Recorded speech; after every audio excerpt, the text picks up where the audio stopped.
Bonsoir à toutes et à tous, j'espère que vous allez bien. On se retrouve ce soir pour de nouvelles histoires paranormales que mes abonnés ont vécues.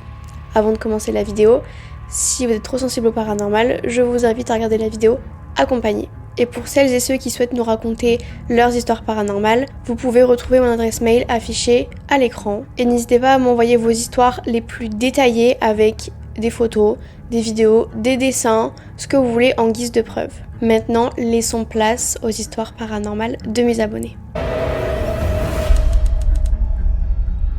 Première histoire paranormale, l'enfant qui parlait aux morts.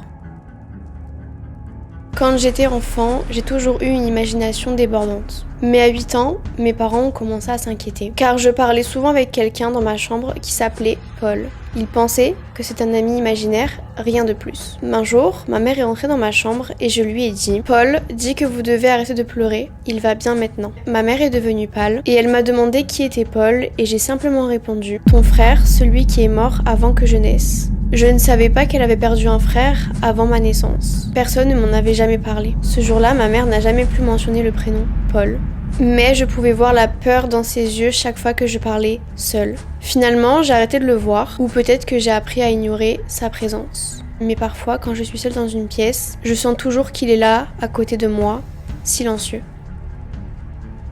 C'est vrai que cette histoire est assez impressionnante, et ça arrive à beaucoup de familles de rencontrer, quand on est petit, un proche de nos parents, de nos grands-parents, etc. qu'on n'a jamais connu. Et ça m'étonne même pas parce que ça arrive à tellement de gens.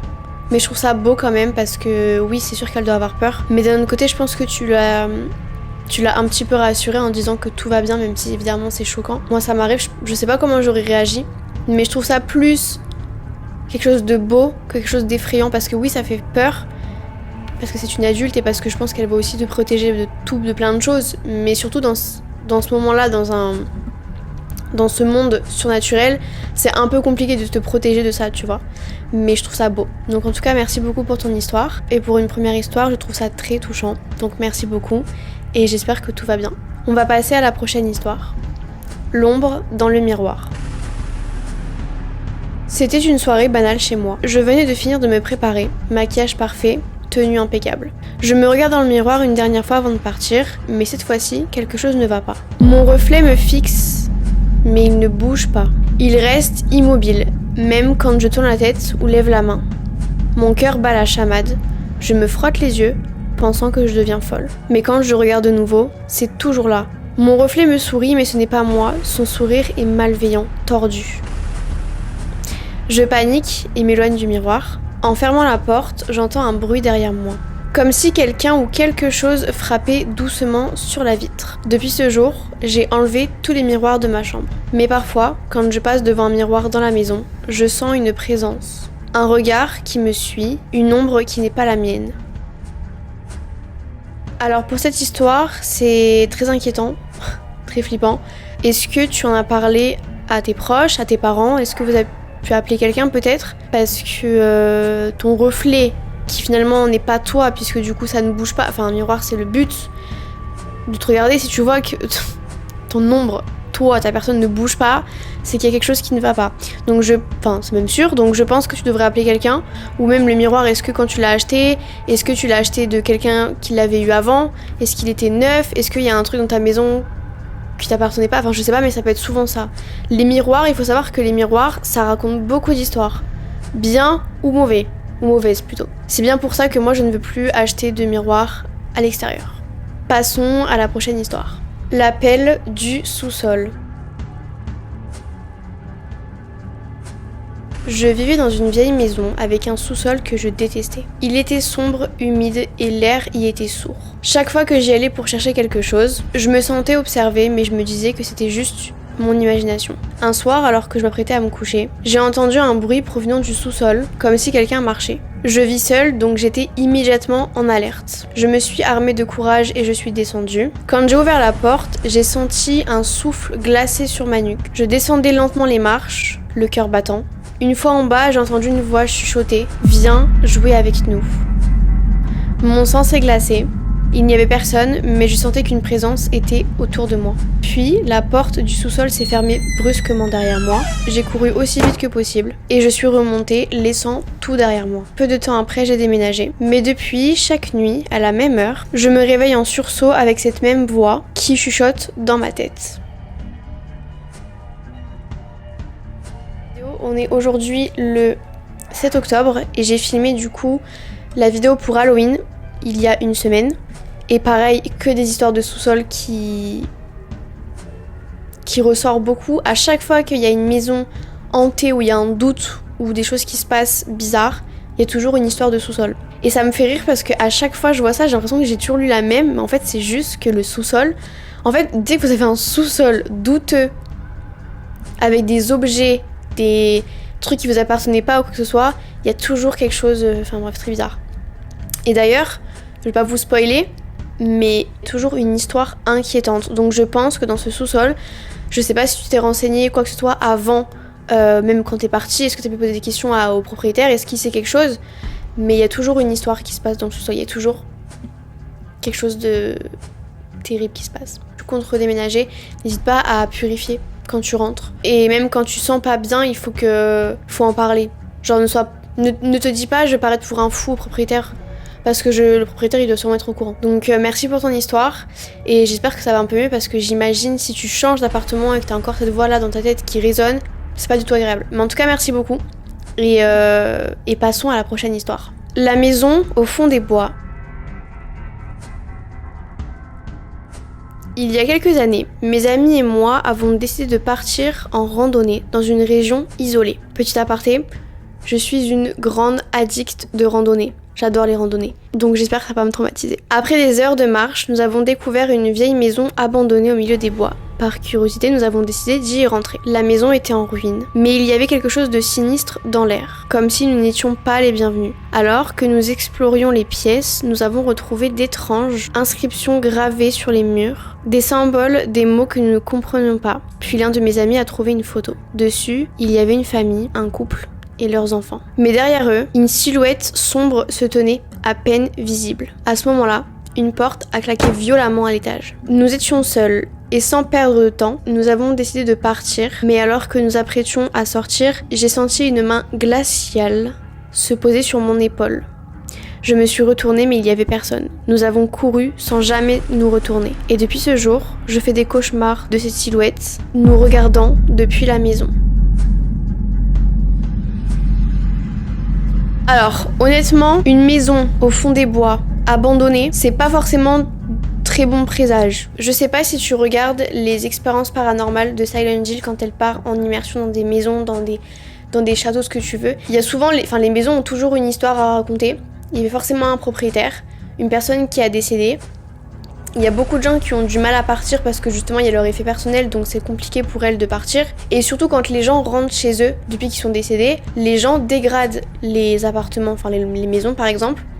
Et du coup ça les aide pas forcément à partir, puisqu'en fait ils comprennent pas pourquoi des inconnus rentrent chez eux. Et donc ils restent bloqués dans cette sphère-là, qui fait que des fois ça peut attirer que le mal. Donc c'est vrai que moi, une maison abandonnée, j'ai envie d'y rentrer, tout le temps attirée par ces maisons-là. Mais d'un autre côté, il faut aussi comprendre qu'il y a des gens qui ont vécu dedans. Et en vrai, tu peux rentrer à l'intérieur, visiter, poser des questions pour savoir si t'as des réponses. Mais il faut pas dégrader, tu vois. Et je pense que peu importe que tu rentres avec des bonnes ou des mauvaises intentions, plus souvent c'est les bonnes, les entités qui sont dans la maison ne le savent pas, ils peuvent pas forcément comprendre puisqu'ils sont habitués à rencontrer des gens qui dégradent tout. Que tu vois des choses, que tu sentes des choses, c'est normal. En fait, c'est un peu compliqué à comprendre, à y croire, je le sais.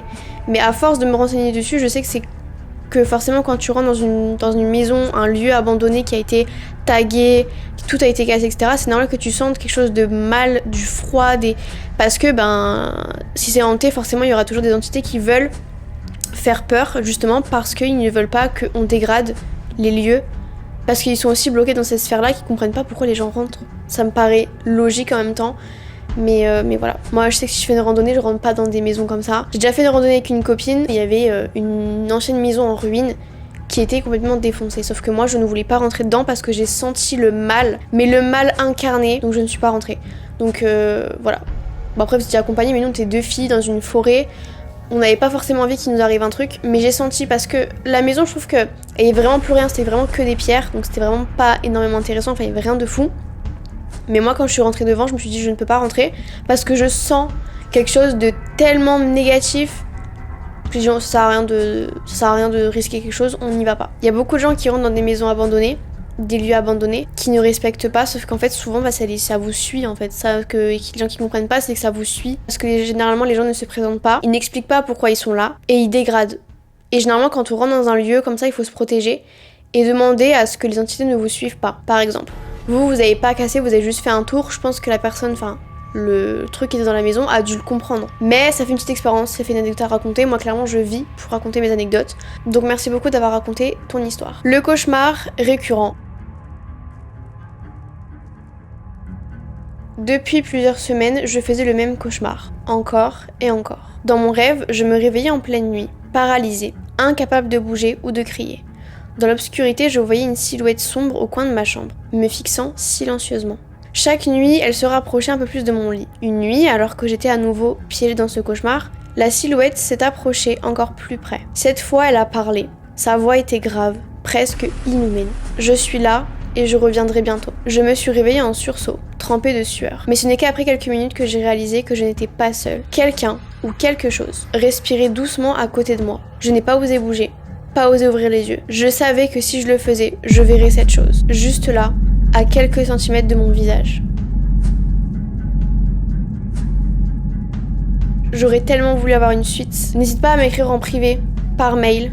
Je crois que tu m'as envoyé par mail l'histoire. N'hésite pas à me l'envoyer pour me dire ce qui s'est passé. Soit c'est une paralysie du sommeil, ce qui est fortement possible. Soit le mal, mais j'espère que ça va. Que tu n'as plus ni entendu ni vu cette chose d'ailleurs. Prends soin de toi, n'hésite pas à m'écrire en privé aussi, même en commentaire si tu veux, nous dire l'update. C'est très inquiétant parce que surtout c'est je suis là et je reviendrai bientôt. Très inquiétant. En tout cas, je te remercie d'avoir pris le temps de m'écrire. On va passer à la prochaine histoire. Ce titre me parle. La femme à la fenêtre. Je vivais dans un petit appartement en ville et ma chambre donnait sur une rue animée. Un soir, alors que je m'apprêtais à fermer les rideaux, j'ai remarqué une femme debout en face de chez moi, sous un lampadaire. Elle portait une longue robe blanche, ses cheveux noirs tombant devant son visage, et elle ne bougeait pas, ne disait rien, elle me fixait simplement. J'ai fermé les rideaux, un peu troublée, mais sans plus. Le lendemain soir, elle était là, au même endroit, immobile. Cette fois, elle me faisait face distinctement, même si je ne pouvais pas distinguer ses traits à cause de l'obscurité. La troisième nuit, elle était encore là, mais cette fois-ci, elle n'était plus dans la rue, elle était devant ma fenêtre. Quoi ? Je n'ai jamais compris comment elle était montée si haut, ou même ce qu'elle voulait. Depuis cette nuit-là, j'ai déménagé et évité les fenêtres après la tombée de la nuit. Je jurerais voir une silhouette blanche au coin de mon œil, juste derrière le rideau. Et c'est la fin de l'histoire. J'en ai des frissons. J'ai vraiment des frissons, c'est terrible. Je ne sais pas quoi te dire. J'aurais tellement aimé avoir un update. Je sais même plus quand est-ce que tu m'as envoyé le mail, puisque pour vous expliquer, j'ai reçu plusieurs mails depuis que j'ai posté des stories sur Instagram, des TikTok, etc. J'ai reçu plein de mails. Entre temps, j'en avais pas filmé, donc du coup, j'avais tout stocké dans un dossier. Je sais même plus quand est-ce que j'ai reçu les mails, donc s'il faut, ça date de plusieurs mois, ce qui est fortement possible. Mais j'aimerais tellement avoir un update, mais je pense qu'il n'y a pas d'update, il n'y a pas de suite, puisque du coup, il n'y a pas eu de nouveauté. Peut-être que l'histoire, quand tu me l'as écrite, c'était très récent. Maintenant, n'hésite pas à nous faire un débrief en commentaire ou en privé. Mais vraiment, je sais pas quoi dire. Je ne sais pas quoi dire. Vraiment, c'est... Là, pour le coup, je voulais vraiment garder le ton sérieux. Franchement, chapeau bas à toutes et à tous qui m'ont raconté vos histoires, parce que vous avez toutes et tous un sang-froid remarquable. Et d'ailleurs, je prends le temps aussi pour vous remercier de me faire confiance, parce que toutes les histoires sont anonymes, mais vraiment merci beaucoup parce que vous vous rendez pas compte que c'est grâce à vous que je peux faire des petites vidéos avec ma petite chaîne YouTube pour raconter des histoires paranormales. Je sais que ça plaît pas à tout le monde parce qu'il y a beaucoup de gens qui ont peur, mais moi c'est un truc que j'aime trop regarder, qui me passionne vraiment. Il y a peut-être beaucoup de gens qui comprennent pas d'où ça vient cette passion du paranormal. Merci beaucoup pour votre confiance. N'hésitez pas à m'écrire en commentaire sur Instagram et aussi par mail. Encore une fois, je vous affiche mon mail juste là. Je pense qu'il y a beaucoup de gens qui ne doivent pas comprendre mon intérêt au paranormal, ce que je peux comprendre, mais n'hésitez pas à m'écrire en commentaire si vous voulez que je continue l'histoire paranormale. Après, il y a beaucoup de gens qui m'ont suivi du coup par rapport aux histoires paranormales, donc je sais que je vais continuer, mais n'hésitez pas à me dire vos retours, me donner vos retours, ce que vous en pensez, ce que vous voulez que je change, ce que je ne change pas, parce que j'aime bien aussi prendre ce ton sérieux, mais là pour le coup, avec les histoires que j'ai eues, c'était un peu compliqué pour moi de garder ce ton sérieux. Voilà, donc j'espère que la vidéo vous aura plu, j'espère que vous avez passé un bon moment avec moi. On se retrouve pour une autre histoire paranormale puisqu'on est au mois d'octobre, donc c'est le mois d'Halloween. Donc je vais vous poster plein de vidéos sur le paranormal, j'espère que ça vous plaira. Et j'ai hâte de vous retrouver pour une prochaine vidéo et j'ai hâte de voir vos retours. Prenez soin de vous et à très vite. Bisous.